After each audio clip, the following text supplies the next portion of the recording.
And we're now up to verse 27. We're getting there. Out of the 37 practices of bodhisattvas. So this verse says, to bodhisattvas who want a wealth of virtue, those who harm are like a precious treasure.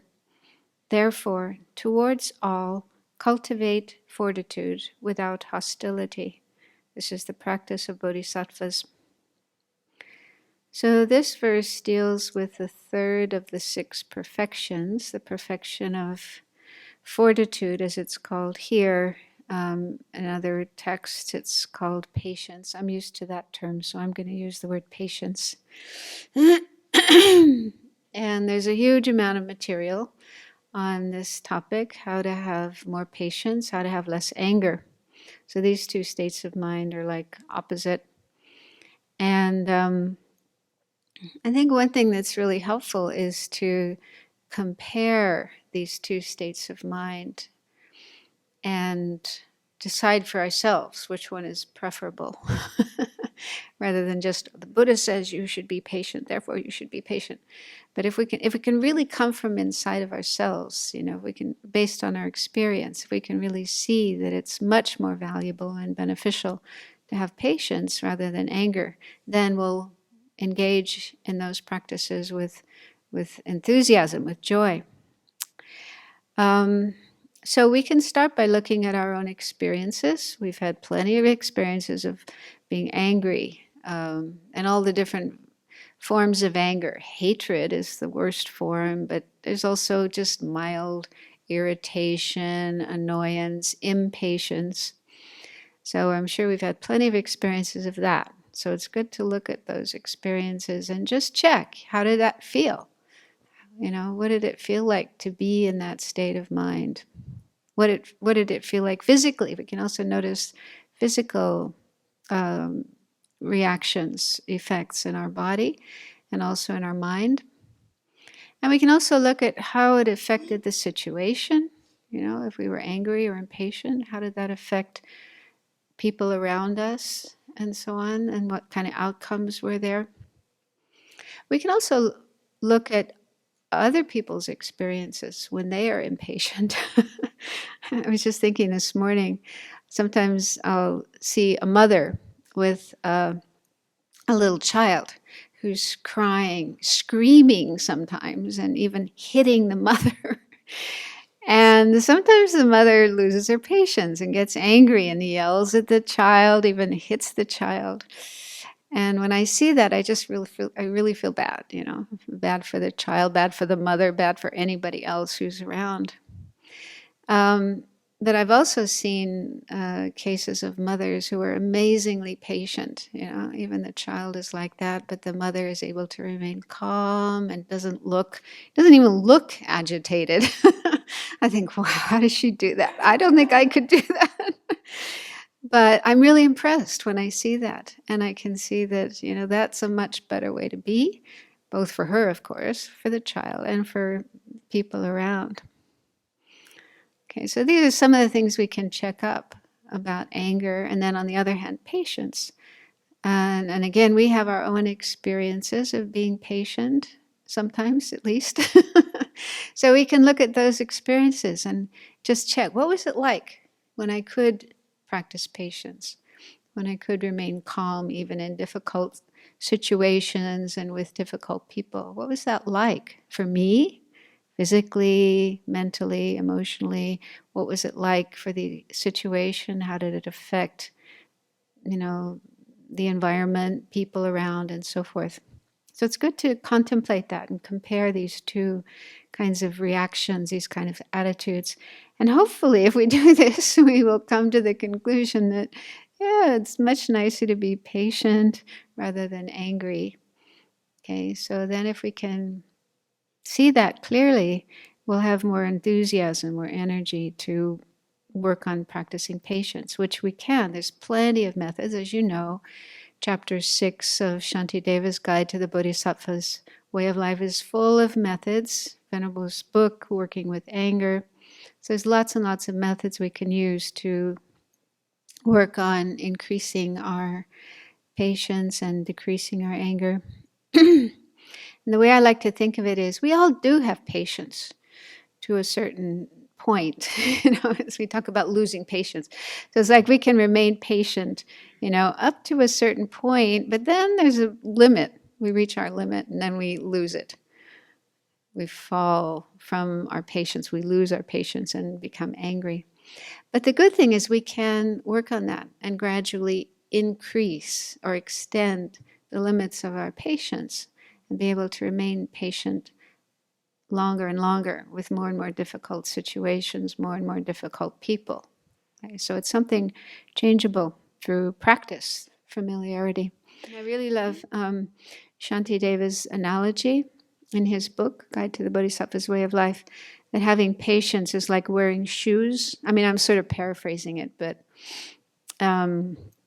he says, if you think you can walk around in the world and not have your feet harmed by rocks and glass and thorns and so on. You want to clear away all those things from the world so that you can walk around barefoot and never get anything sharp in your feet.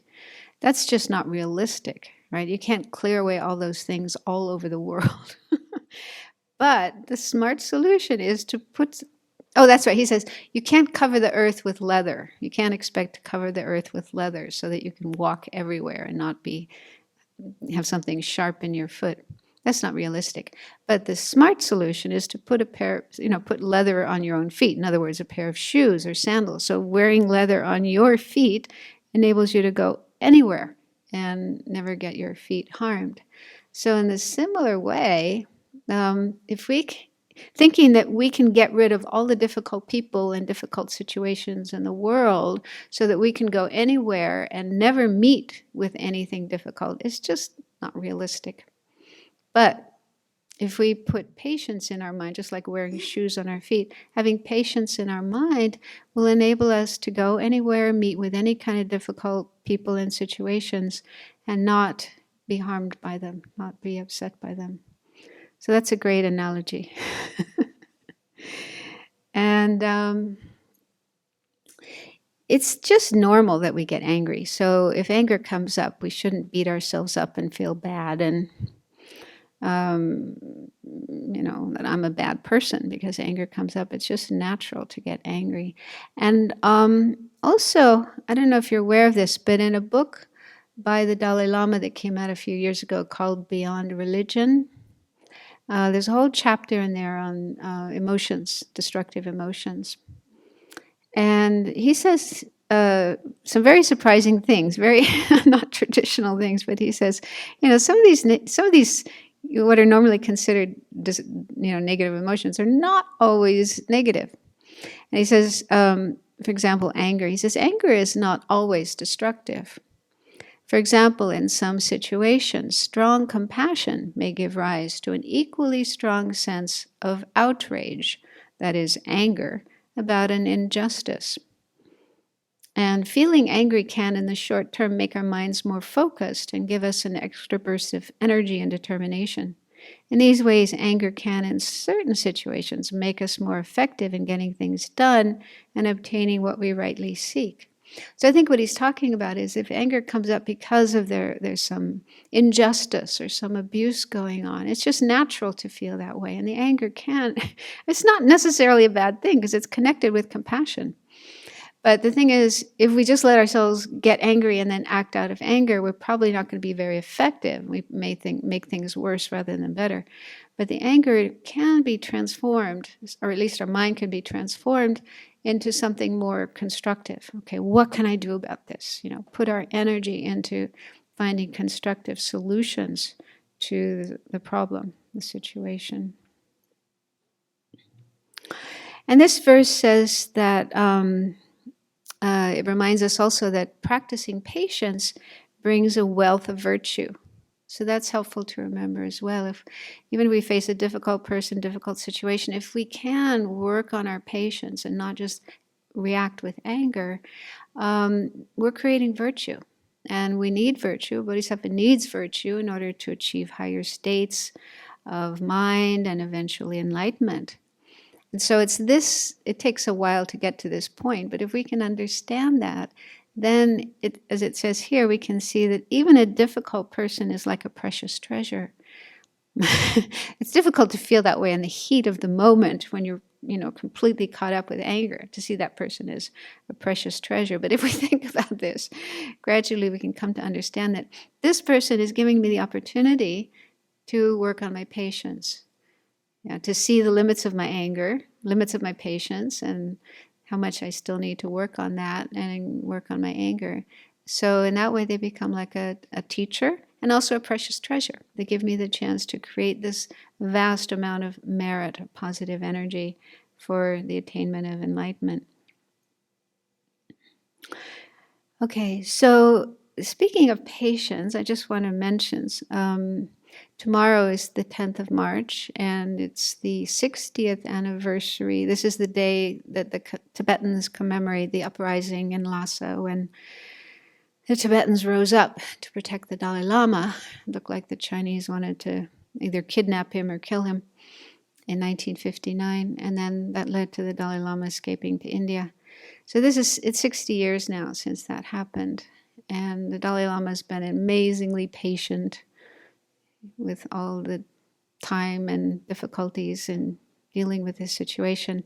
So we might just keep that in mind, and whatever prayers, practices you're doing, to dedicate that the Dalai Lama and the Tibetan people will achieve their wishes, their freedom, especially to be able to continue the practice of Dharma, keeping the Dharma alive in Tibet and all around the world.